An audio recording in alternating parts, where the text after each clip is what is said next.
Get set with Cyclamen.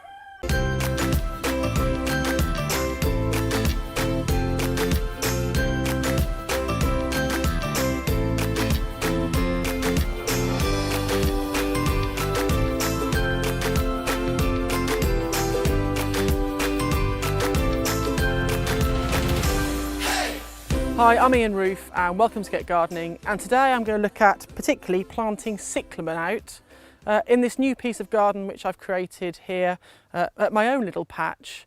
Once again, I've been out to the local nursery in search of interesting plants to grow, and I've picked up two different types of cyclamen. I've got Cyclamen coum, which is a wonderful spring flowering corm, will give us beautiful tiny cyclamen-like flowers in the spring and interesting foliage as well. And I got 5 of these corms for £3.50, which is excellent, and they're quite nice and plump as well, as you can see, and they'll be going in here in a moment.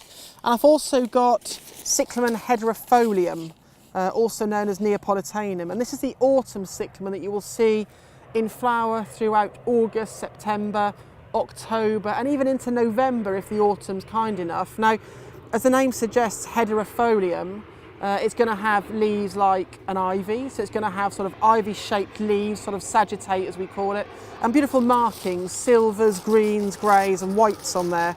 And these are even better as well. I also got 5 here for £3.50, but look at the size. Look how plump and wonderful they are. And what you'll notice on the top there as well is you'll notice all those flowers, which we will get this season. You know, we could leave this corm in theory on a windowsill somewhere, or in a jam jar lid, a little bit of moisture at the bottom, and it would flower quite happily. So it's going to flower in the ground, and what these will do is they will sit just under the soil surface, and I'll show you how to put them in. They'll produce their flowers first, and then Neapolitanum, or hederifolium in particular, will have its leaves at a later date, and then once those flowers are finished, the seed will get cycled down, it will get wound down, it will come down to ground level where it will swell up.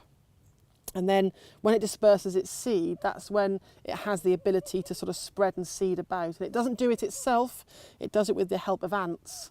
As the seeds swell and develop, they are very appealing. They have nutrients on there that the ants will need, and they come in and they move them to nests underground or other parts to sort of take that feed off them, and that's how the cyclamen actually spreads itself about. So the idea here is that eventually I will end up with not huge but just little carpets and drifts of cyclamen running through this slightly semi-shaded area.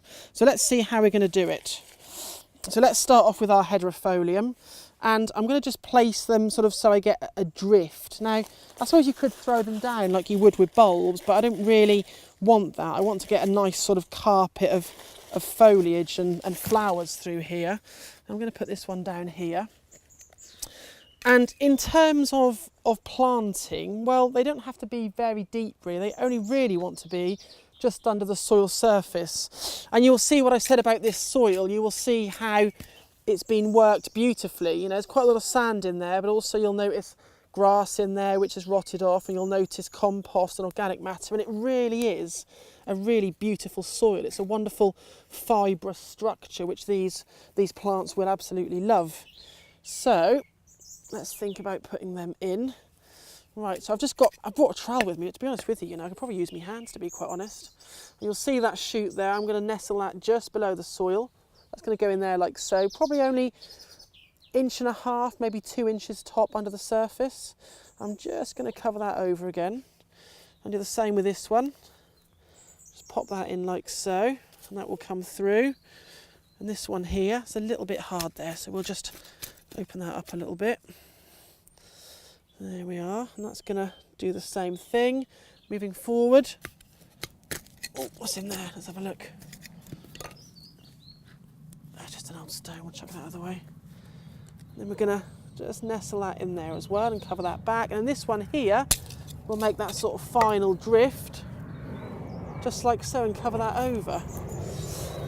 And it will not be long, it should be in fact a few weeks before we get flowers on them. We should have wonderful pink, cerise and possibly white flowers. I haven't picked any specific named cultivars, and there are sort of cultivars and species available that give you set colours, but I've just gone for a mix here, so I should get a lovely sort of blend of those pinks, cerises and whites, and followed by that wonderful marble foliage, which will look great here in the semi-shade to give me some really good flowers through till, like I said, I mean probably early November will be great. And then we'll have a short gap, November, December, January, February, so not too long.